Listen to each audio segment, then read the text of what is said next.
ঘোষণা করে আফগানিস্তানে হামলা পাকিস্তানের ১৩৩ তালেবান সদস্য নিহতের দাবি ইসলামাবাদের ৫৫ পাক সেনার প্রাণহানির দাবি কাবুলের সংঘাত বন্ধের আহ্বান ইরান যুক্তরাষ্ট্র পারমাণবিক আলোচনায় অগ্রগতি ইউরেনিয়াম সমৃদ্ধকরণ পুরোপুরি বন্ধের দাবি প্রত্যাখ্যান তেহরানের আগামী সপ্তাহে ভিয়েনায় কারিগরি পর্যায়ে বৈঠক ভারত ইসরায়েল সম্পর্ক জোরদারের বার্তা মোদির গাজা শান্তি পরিকল্পনায় পূর্ণ সমর্থন নয়াদিল্লির উপত্যকায় নেতানিয়াহু বাহিনীর হামলায় 2 ফিলিস্তিনি নিহত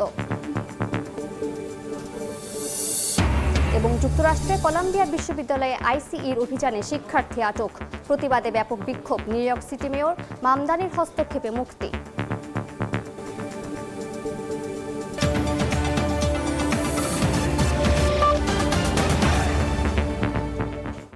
আন্তর্জাতিক সময়ের সঙ্গে আছি আমি মালিহা সুহুর। যুদ্ধ ঘোষণা করে আফগানিস্তানের রাজধানী কাবুল সহ বিভিন্ন শহরে বিমান হামলা চালিয়েছে পাকিস্তান ১৩৩ তালেবান সদস্য নিহতের দাবি করেছে ইসলামাবাদ একই সঙ্গে ২৭টি নিরাপত্তা চৌকি ধ্বংসের পাশাপাশি ৯টি দখলের দাবি করেছে দেশটির প্রতিরক্ষা মন্ত্রণালয় আফগান তালেবানদের নিশ্চিহ্ন করতে পাক সেনারা প্রস্তুত বলে হুঁশিয়ারি দিয়েছেন প্রধানমন্ত্রী শাহবাজ শরীফ এর আগে পাকিস্তানের খাইবার পাখতুনখোয়ার বিভিন্ন স্থানে হামলা চালায় আফগান তালেবানের সদস্যরা এতে ৫৫ পাক সেনার প্রাণহানির দাবি করেছে তারা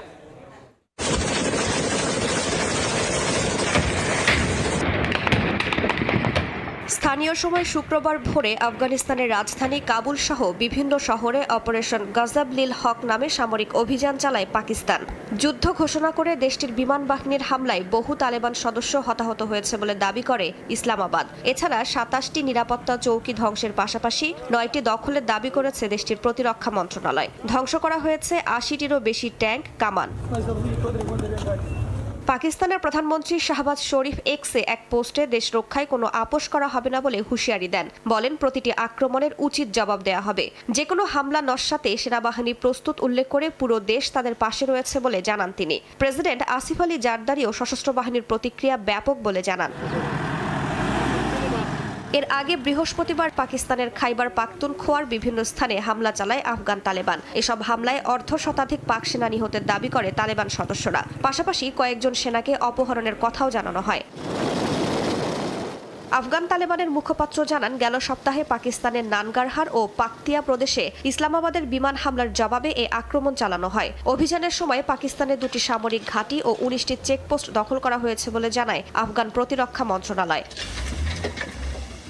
গেল বছর সীমান্তে প্রাণঘাতী সংঘর্ষের পর অক্টোবরে সাময়িক যুদ্ধবিরতিতে সম্মত হয় পাকিস্তান আফগানিস্তান কিন্তু সম্প্রতি যুদ্ধবিরতি লঙ্ঘন করে বারবার সংঘাতে জড়িয়ে পড়ে দেশ দুটি রাইসা জান্নাত সময় সংবাদ আফগানিস্তানের সঙ্গে উত্তেজনা কমাতে পাকিস্তানের পররাষ্ট্রমন্ত্রীর সঙ্গে আলোচনা করেছেন সৌদি আরবের পররাষ্ট্রমন্ত্রী অন্যদিকে প্রতিবেশী সুলভ আচরণের মাধ্যমে বিরোধ মেটানোর আহ্বান জানিয়েছেন ইরানের পররাষ্ট্রমন্ত্রী আব্বাস আরাকচি এদিকে উভয় দেশকে আন্তর্জাতিক আইনের অধীনে বাধ্যবাধকতা কঠোরভাবে মেনে চলার আহ্বান জানিয়েছেন জাতিসংঘের মহাসচিব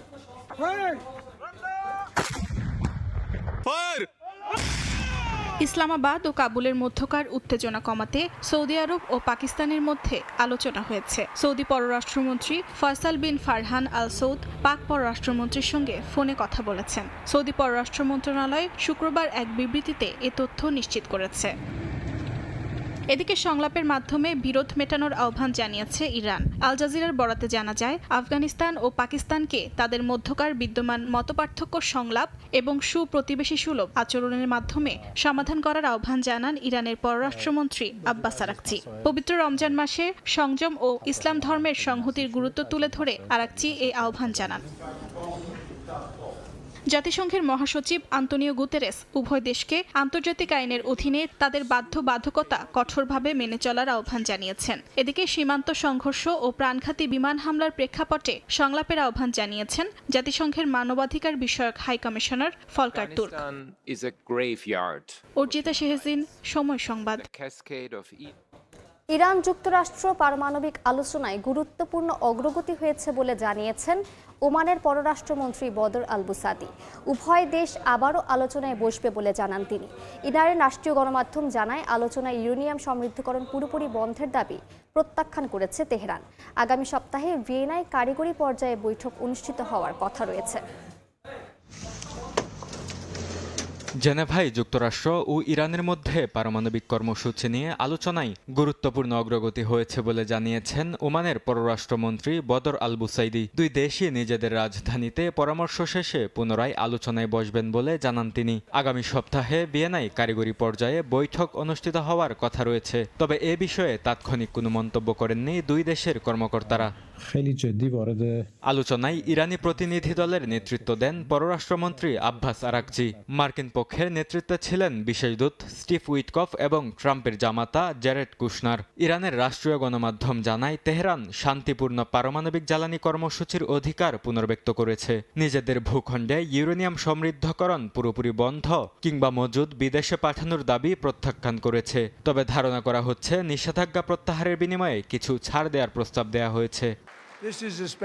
মার্কিন গণমাধ্যমে প্রকাশিত খবরে বলা হয়েছে, আলোচনা ভেস্তে গেলে ইরানের বিপ্লবী গার্ড বা পারমাণবিক স্থাপনায় প্রাথমিক হামলার বিষয় বিবেচনা করছেন ট্রাম্প। এমনকি সর্বোচ্চ নেতা আয়াতুল্লাহ আলী খামেনির নেতৃত্ব উৎখাতের লক্ষ্যেও অভিযান হতে পারে বলে ইঙ্গিত রয়েছে। তবে যুক্তরাষ্ট্রের জয়েন্ট চিফস অব স্টাফের চেয়ারম্যান সম্ভাব্য দীর্ঘমেয়াদী সংঘাতের ঝুঁকি সম্পর্কে সতর্ক করেছেন। ইরান হুঁশিয়ারি দিয়েছে, কোনো হামলার জবাবে মধ্যপ্রাচ্যে মার্কিন ঘাঁটি ও ইসরায়েলকে লক্ষ্যবস্তু করা হবে। বরকতুল্লাহ, সময় সংবাদ। গাজা সিটিতে ইসরায়েলি বিমান হামলায় 2 ফিলিস্তিনি নিহত হয়েছেন, আহত হয়েছেন আরও কয়েকজন। একই দিন লেবাননের বেকা উপত্যকায় ইসরায়েলি হামলায় এক সিরীয় কিশোর নিহত হয়েছে। অন্যদিকে জেরুজালেমে ভারত ইসরায়েল যৌথ আলোচনায় দুই দেশের কৌশলগত সম্পর্ক আরও জোরদারের বার্তা দিয়েছেন ভারতের প্রধানমন্ত্রী নরেন্দ্র মোদী। একই সঙ্গে গাজা শান্তি পরিকল্পনার পক্ষে পূর্ণ সমর্থন জানান তিনি। যুদ্ধবিরতি কার্যকর হলেও গাজায় থামেনি ইসরায়েলি বাহিনীর নৃশংসতা। স্থানীয় সময় বৃহস্পতিবারও গাজা সিটির টাফাহ মহল্লায় বিমান হামলা চালায় নেতানিয়াহু বাহিনী। এতে বেশ কয়েকজন হতাহত হয়েছেন। উপত্যকার চিকিৎসকদের তথ্য অনুযায়ী একজন ফিলিস্তিনিকে লক্ষ্য করেই এ হামলা চালায় দখলদাররা। একই দিন লেবাননের বেকা উপত্যকায় একাধিক হামলা চালায় ইসরায়েল, যা লেবানন ইসরায়েল সীমান্ত ঘিরে চলমান উত্তেজনাকে আরও তীব্র করে তোলে। অন্যদিকে জেরুজালেমে নেতানিয়াহুর সঙ্গে এক যৌথ অনুষ্ঠানে অংশ নেন ভারতের প্রধানমন্ত্রী নরেন্দ্র মোদী। এ সময় গাজা শান্তি পরিকল্পনার পক্ষে ভারতের পূর্ণ সমর্থনের কথা জানান তিনি। অঞ্চলটির শান্তি ও স্থিতিশীলতা ভারতের নিরাপত্তার স্বার্থের সঙ্গে সরাসরি সম্পর্কিত বলে উল্লেখ করেন নরেন্দ্র মোদী। পশ্চিম এশিয়া মানবতা কখনো সংঘাতের শিকার হতে পারে না। গাজা শান্তি পরিকল্পনা একটি শান্তির পথ উন্মুক্ত করেছে। এই প্রচেষ্টায় ভারত পূর্ণ সমর্থন জানিয়েছে। ভবিষ্যতেও আমরা সব দেশের সঙ্গে সংলাপ ও সহযোগিতা অব্যাহত রাখব। দুই নেতার বৈঠকের পর 17টি দলিল স্বাক্ষরিত হয়। কৃত্রিম বুদ্ধিমত্তা, উৎপাদন শিল্প ও কৃষি সহযোগিতা সহ বিভিন্ন ক্ষেত্রে এই চুক্তিগুলো কৌশলগত অংশীদারিত্বকে নতুন মাত্রা দেবে বলে আশা করা হচ্ছে। একই সঙ্গে একটি মুক্ত বাণিজ্য চুক্তি চূড়ান্ত করার পক্ষেও কাজ চলছে বলে জানান ভারতের প্রধানমন্ত্রী। সফরটিকে দুই দেশের সম্পর্ক উন্নয়ন এবং আরও গভীর করার সুযোগ হিসেবে দেখছেন বিশ্লেষকরা। বরকতুল্লাহ, সময় সংবাদ। আন্তর্জাতিক সময় আরও থাকছে। ইউক্রেনে রুশ ড্রোন ও ক্ষেপণাস্ত্র হামলায় আহত 14। কিয়েভকে 1000 সেনার মরদেহ হস্তান্তর করল রাশিয়া। আবুধাবিতে ত্রিপক্ষীয় বৈঠকের আভাস। কলম্বিয়া বিশ্ববিদ্যালয়ে ঢুকে আইসিই কর্মীদের এক শিক্ষার্থীকে আটকের ঘটনায় উত্তপ্ত ক্যাম্পাস। বিশ্ববিদ্যালয় কর্তৃপক্ষের অভিযোগ, ভুয়া তথ্য দিয়ে ভবনে প্রবেশ করে তারা। অন্যদিকে আইসিই এজেন্টদের দাবি, অনুমতি নিয়েই ঢোকেন তারা এবং ভিসা বাতিল হওয়ায় ওই শিক্ষার্থীকে আটক করা হয়। পরে New York City mayor Zohran Mamdani ও আদালতের নির্দেশে ছেড়ে দেওয়া হয় তাকে। তবে বিশ্লেষকরা বলছেন, এই ঘটনা বিশ্ববিদ্যালয়ের স্বায়ত্তশাসন, আইনি প্রক্রিয়া ও ফেডারেল ক্ষমতার প্রশ্নে নতুন বিতর্ক উস্কে দিল।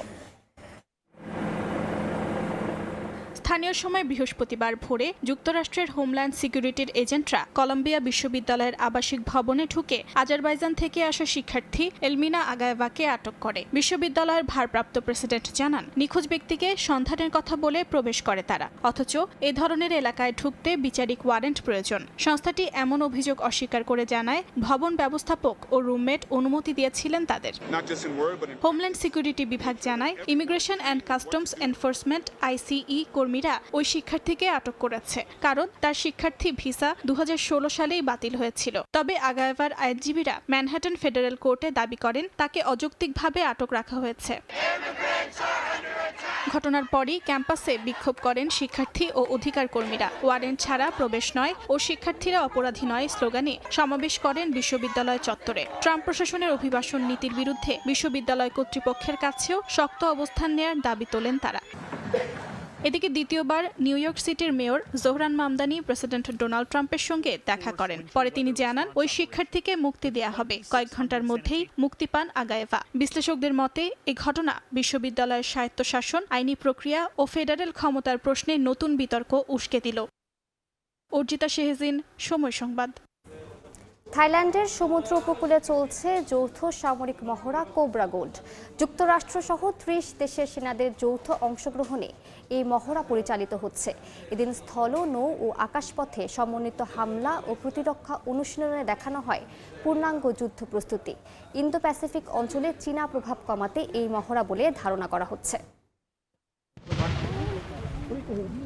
নিজেদের সামরিক সক্ষমতার জানান দিতে যৌথ মহড়া চালাচ্ছে যুক্তরাষ্ট্র ও তার মিত্ররা। 1982 সালে শুরু হওয়া কোবরা গোল্ড নামের এই মহড়া এখন অঞ্চলের অন্যতম বড় বহুজাতিক সামরিক অনুশীলন। এবার বার্ষিক মহড়ায় যোগ দিয়েছে দক্ষিণ কোরিয়া ও সিঙ্গাপুরও। থাইল্যান্ডের পূর্ব উপকূলে অনুষ্ঠিত 45তম আসরে 30টি দেশের 8,000-এর বেশি সেনা সদস্য অংশ নিচ্ছেন। 23 ফেব্রুয়ারি শুরু হওয়া এই মহড়া চলবে 6 মার্চ পর্যন্ত। সমুদ্র তীরে প্রথমে পরিচালিত হয় সিমুলেটেড বিমান হামলা। এরপর নৌবাহিনীর উভচরী যান থেকে সেনা অবতরণ করে সৈকত দখলের অনুশীলন করে। স্থল, নৌ ও বিমান বাহিনীর সমন্বয় ফিল্ড ট্রেনিং এক্সারসাইজ বা FTX পর্যায়ে বাস্তব যুদ্ধ পরিস্থিতির অনুকরণ করা হয়।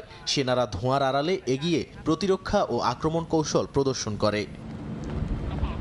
থাই নৌবাহিনীর ফার্স্ট নেভাল এরিয়া কমান্ডের কমান্ডার জানান, এই মহড়ার মূল লক্ষ্য যৌথ পরিকল্পনা ও সমন্বিত অভিযান পরিচালনার সক্ষমতা বাড়ানো। নির্ধারিত লক্ষ্য সফলভাবে অর্জিত হয়েছে বলেও জানান তিনি। এছাড়া মহড়ায় উদ্ধার হেলিকপ্টারের মাধ্যমে ক্যাজুয়ালিটি ইভাকুয়েশন ড্রিলও পরিচালিত হয়। যুক্তরাষ্ট্র, থাইল্যান্ড, সিঙ্গাপুর ও দক্ষিণ কোরিয়ার সেনারা যৌথ ছবি তুলে সামরিক অংশীদারিত্বের বার্তা দেন। বিশ্লেষকরা বলছেন, ইন্দো প্যাসিফিক অঞ্চলে চীনা প্রভাব কমাতেই এই মহড়া চালানো হচ্ছে। নাদিম মারজান, সময় সংবাদ। মার্কিন প্রেসিডেন্ট ডোনাল্ড ট্রাম্পের বয়স এবং মানসিক সক্ষমতা নিয়ে খোদ যুক্তরাষ্ট্রের নাগরিকদের মাঝে বাড়ছে উদ্বেগ। রয়টার্স ইপসোস জরিপে দেখা গেছে, দেশটির 61% নাগরিক মনে করেন বয়সের ভারে ট্রাম্প এখন খামখেয়ালি হয়ে পড়েছেন। নিজ দল রিপাবলিকান পার্টি 30% সমর্থকও একই মত দিয়েছেন। বাইডেনের বিদায়কালীন পরিস্থিতির মতো চরম না হলেও ট্রাম্পের শারীরিক সক্ষমতা ও মস্তিষ্কের ধারের গ্রাফ গত 1 বছরে উল্লেখযোগ্য হারে নিচে নেমেছে। 79 বছর বয়সী মার্কিন প্রেসিডেন্ট ডোনাল্ড ট্রাম্পের শাসনকাল 1 বছর পেরোতেই তার মানসিক তীক্ষ্ণতা নিয়ে প্রশ্ন উঠতে শুরু করেছে। রয়টার্স ইপসোস জরিপ অনুযায়ী 61% মার্কিন নাগরিক মনে করেন ট্রাম্প বয়সের কারণে অসংলগ্ন আচরণ করছেন। এমনকি রিপাবলিকান শিবিরেও এই উদ্বেগ বাড়ছে। দলটির প্রতি 10 জন সমর্থকের মধ্যে অন্তত 3 জন তার সক্ষমতা নিয়ে সন্দিহান। যদিও বাইডেনের বিদায় বেলায় এই সংখ্যা আরও বেশি ছিল, তবে ট্রাম্পের বর্তমান গ্রাফও উদ্বেগের কারণ হয়ে দাঁড়িয়েছে। পরিসংখ্যান বলছে 2023 সালের সেপ্টেম্বরে 54% মানুষ ট্রাম্পকে মানসিকভাবে তীক্ষ্ণ মনে করলেও বর্তমানে তা কমে দাঁড়িয়েছে 45%। CNN এর জরিপেও একই তথ্য উঠে এসেছে, যেখানে 53% মানুষ তার শারীরিক সক্ষমতা ও মস্তিষ্কের ধারের ওপর আস্থা রাখতেন, সেখানে এখন মাত্র 46% তাকে কার্যকর মনে করছেন। ওয়াশিংটন পোস্ট ও ABC নিউজের আরেক জরিপে 56% মার্কিন নাগরিকই এখন ট্রাম্পের মানসিক তীক্ষ্ণতা নিয়ে সরাসরি নেতিবাচক মত দিচ্ছেন। মানসিক অবস্থার পাশাপাশি ট্রাম্পের শারীরিক ফিটনেস নিয়েও মানুষের আত্মবিশ্বাস কমছে। পিউ রিসার্চ সেন্টারের তথ্য বলছে, ট্রাম্পের শারীরিক সক্ষমতা নিয়ে খুবই আত্মবিশ্বাসী এমন মানুষের হার 35% থেকে কমে এখন 28% ঠেকেছে। আইসল্যান্ড ও গ্রিনল্যান্ড বারবার গুলিয়ে ফেলা কিংবা জনসম্মুখে ঝিমিয়ে পড়ার মতো ঘটনাগুলো এই সংশয়কে আরও উস্কে দিচ্ছে। হোয়াইট হাউসের ধীরগতির মেডিকেল রিপোর্ট প্রকাশও এই সন্দেহের পালে হাওয়া দিচ্ছে। মালিহা সুহরওয়ার্দী, সময় সংবাদ। জেনেভায় যুদ্ধ বন্ধের আলোচনার মধ্যেও ইউক্রেনে ড্রোন ও ক্ষেপণাস্ত্র ছোড়ে রুশ বাহিনী। এতে অন্তত 14 জন আহত হয়েছেন। এর মধ্যে কিয়েভকে 1000 ইউক্রেনীয় সেনার মরদেহ হস্তান্তর করেছে রাশিয়া। বিনিময়ে মস্কো পেয়েছে 35 রুশ সেনার মরদেহ। যুদ্ধবন্ধে পরবর্তী আলোচনা আবুধাবিতে বলে জানান প্রেসিডেন্ট ভলোদিমির জেলেনস্কি। স্থানীয় সময় বৃহস্পতিবার ইউক্রেনে ড্রোন ও ক্ষেপণাস্ত্র হামলা চালায় রুশ সেনারা। প্রেসিডেন্ট ভলোদিমির জেলেনস্কি জানান, ইউক্রেনের বিভিন্ন অঞ্চল লক্ষ্য করে 420টি ড্রোন, 39টি মিসাইল এবং 11টি ব্যালিস্টিক মিসাইল ছোড়ে রুশ বাহিনী। খার্কিভ, ঝাপোরিঝিয়া ও কিয়েভ সহ অন্তত 8টি অঞ্চলে আঘাত হানা হয়। আহত হন বেশ কয়েকজন বাসিন্দা। পাশাপাশি ক্ষতিগ্রস্ত হয় আবাসিক ভবন ও জ্বালানি অবকাঠামো। রাশিয়ার ড্রোন হামলা ঠেকাতে 4000 কিলোমিটার সড়ক জালে ঢাকার পরিকল্পনা নিয়েছে ইউক্রেন। প্রতিরক্ষা মন্ত্রী মিখাইলো ফেদোরভ জানান, সামরিক সরঞ্জাম সরবরাহ পথ ও সীমান্তবর্তী অঞ্চলে ড্রোনরোধী জাল বসানোর গতি বাড়ানো হয়েছে। চলতি বছরের শেষ নাগাদ এ কাজ শেষ করতে চায় দেশটির প্রতিরক্ষা মন্ত্রণালয়। এদিকে সংঘাতের মধ্যেই যুদ্ধে নিহত সেনাদের মরদেহ হস্তান্তর করেছে দেশ দুটি। ক্রেমলিনের প্রতিনিধি ভ্লাদিমির মেদেনস্কি জানান, 1000 ইউক্রেনীয় সেনার মরদেহ কিয়েভকে হস্তান্তর করেছে মস্কো। বিনিময়ে রাশিয়া পেয়েছে 35 জন সেনার মরদেহ। যুদ্ধবন্ধে জেনেভায় মার্কিন মধ্যস্থতায় নতুন দফা বৈঠক করেন ইউক্রেন ও যুক্তরাষ্ট্রের প্রতিনিধিরা। পরবর্তী ত্রিপক্ষীয় বৈঠক আবুধাবিতে হতে পারে বলে ইঙ্গিত দেন জেলেনস্কি। অর্জিতা শেহজিন, সময় সংবাদ। 2025 সালে বিশ্বজুড়ে রেকর্ড সংখ্যক 129 জন সাংবাদিক নিহত হয়েছেন। 2/3 হত্যার জন্য দায়ী ইসরায়েল। সম্প্রতি কমিটি টু প্রোটেক্ট জার্নালিস্টের এক বিশেষ প্রতিবেদনে এ তথ্য উঠে এসেছে। এতে আরও বলা হয়, ড্রোন হামলায় সাংবাদিক নিহতের সংখ্যা উদ্বেগজনক হারে বেড়েছে। এমনকি দায়মুক্তির সংস্কৃতি ও লক্ষ্যভিত্তিক হামলা বৈশ্বিক গণমাধ্যম স্বাধীনতার জন্য বড় হুমকি হয়ে উঠেছে। গাজা ইসরায়েলের নির্মম হত্যাকাণ্ড কিংবা রাশিয়া ইউক্রেন যুদ্ধ প্রতি মুহূর্তের খবর বিশ্ববাসীর কাছে তুলে ধরতে সর্বদা কাজে নিয়োজিত থাকেন বহু সাংবাদিক। আর এসব সহিংসতা আর যুদ্ধে জনসাধারণের পাশাপাশি নিহত হন সাংবাদিকও। সম্প্রতি কমিটি টু প্রোটেক্ট জার্নালিস্টের এক বিশেষ প্রতিবেদনে উঠে এসেছে 2025 সালে বিশ্বজুড়ে রেকর্ড সংখ্যক 129 জন সাংবাদিক নিহত হয়েছেন। তাদের 2/3 হত্যার জন্য দায়ী ইসরায়েল। সিপিজের প্রতিবেদনে বলা হয়, টানা দ্বিতীয় বছরের মতো সাংবাদিক মৃত্যুর নতুন রেকর্ড গড়েছে। 129 জনের মধ্যে অন্তত 104 জন নিহত হয়েছেন সরাসরি সংঘাতপূর্ণ এলাকায়। এর মধ্যে 86 জন নিহত হন ইসরায়েলি হামলায়, যাদের বেশিরভাগই গাজায় কর্মরত ফিলিস্তিনি সাংবাদিক। সিপিজের তথ্য মতে 1992 সাল থেকে তথ্য সংরক্ষণ শুরুর পর কোনো দেশের সামরিক বাহিনী এত বেশি সাংবাদিক হত্যার সঙ্গে জড়িত হয়নি।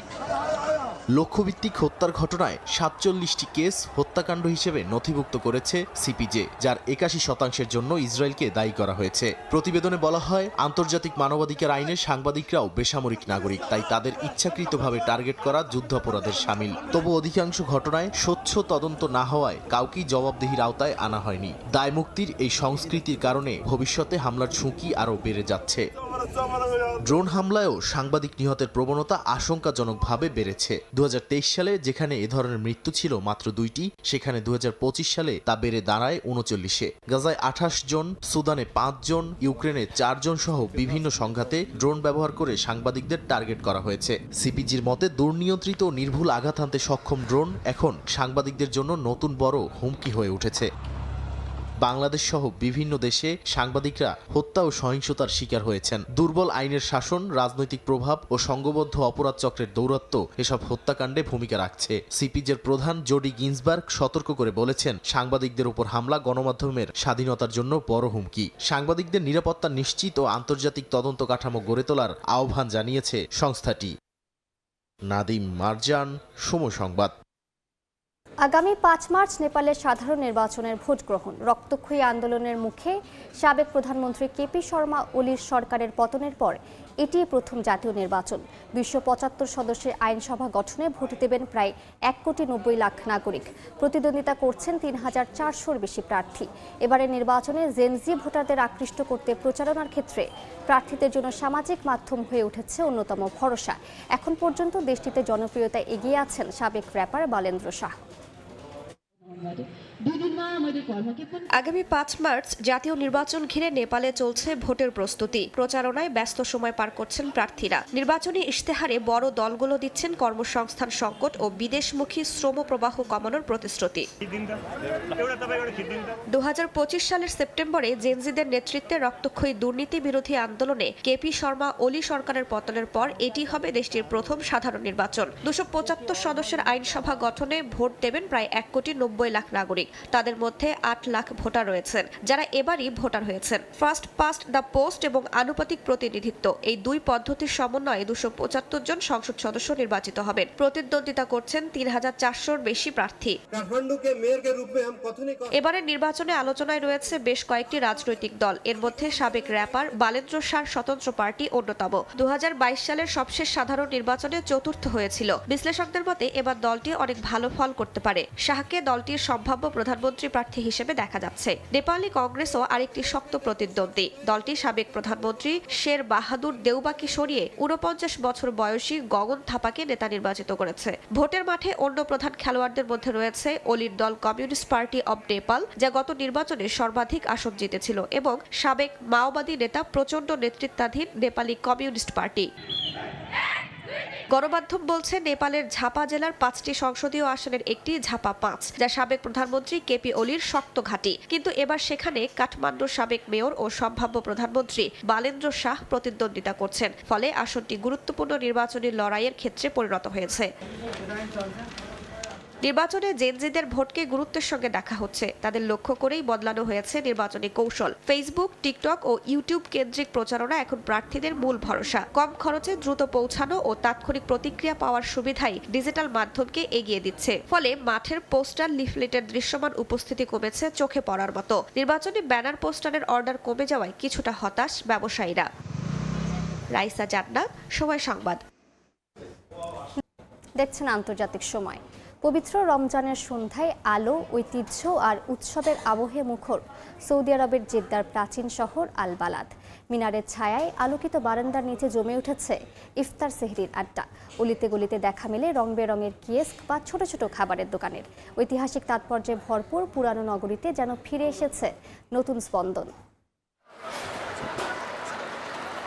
সৌদি আরবের জেদ্দায় আল বালাদ শহরের সরু গলি আর প্রবাল পাথরের পুরানো দালান যেন রমজানে ফিরে পেয়েছে নতুন প্রাণ। মিনারের ছায়া, ঝলমলে আলোকসজ্জা আর রং বেরঙের কিয়স্ক সব মিলিয়েছিল এক অনন্য আবহ।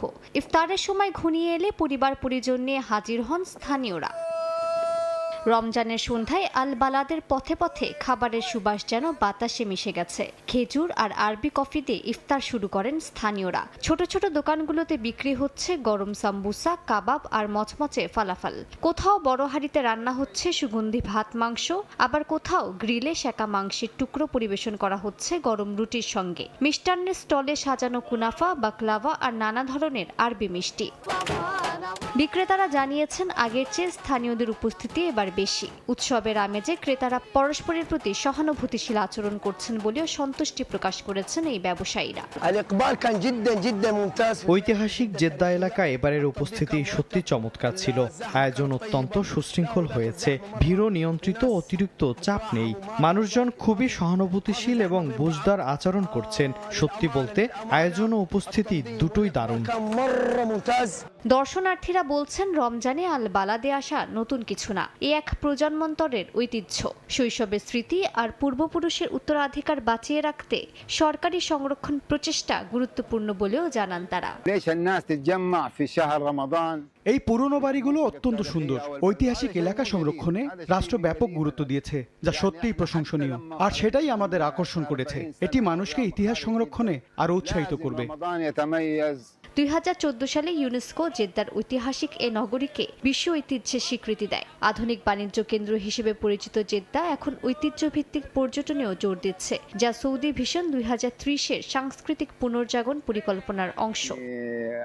মালিহা সুহরওয়ার্দী, সময় সংবাদ। গ্রিনল্যান্ড নিয়ে মার্কিন প্রেসিডেন্ট ডোনাল্ড ট্রাম্পের সঙ্গে বিরোধের মধ্যেই ডেনমার্কে আগাম নির্বাচনের ঘোষণা দিয়েছেন ড্যানিশ প্রধানমন্ত্রী মেটে ফ্রেডরিকসন। আগামী 24 মার্চ নির্বাচনের ঘোষণা দিয়ে প্রধানমন্ত্রী বলেন, নিরাপত্তার বিষয়টি অনেক বছর ধরে ডেনমার্কের রাজনীতির ভিত হয়েছিল, আগামীতেও তাই থাকবে। পার্লামেন্টে দেয়া ভাষণে প্রধানমন্ত্রী আরও বলেন, ড্যানিশ ও ইউরোপীয় হিসেবে নিজের পায়ে দাঁড়ানো জরুরি। ইউরোপকে ঐক্যবদ্ধ রাখতে এই নির্বাচনকে গুরুত্বপূর্ণ আখ্যা দেন তিনি। Vi skal definere vores forhold til USA. Vi skal opruste for at sikre freden på vores kontinent.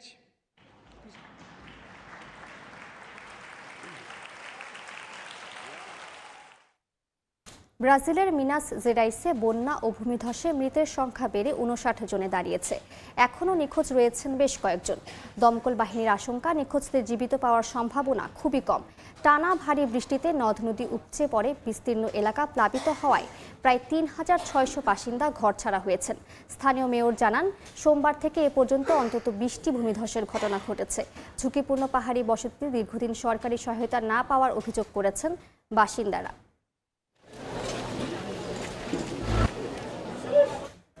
ইরানের দক্ষিণাঞ্চলীয় শহর আবাদানে একটি শিল্প কমপ্লেক্সে আগুন লাগার ঘটনা ঘটেছে।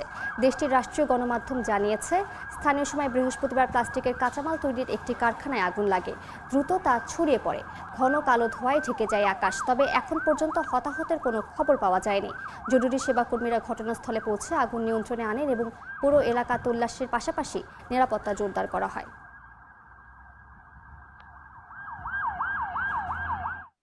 এ ছিল আন্তর্জাতিক সময়।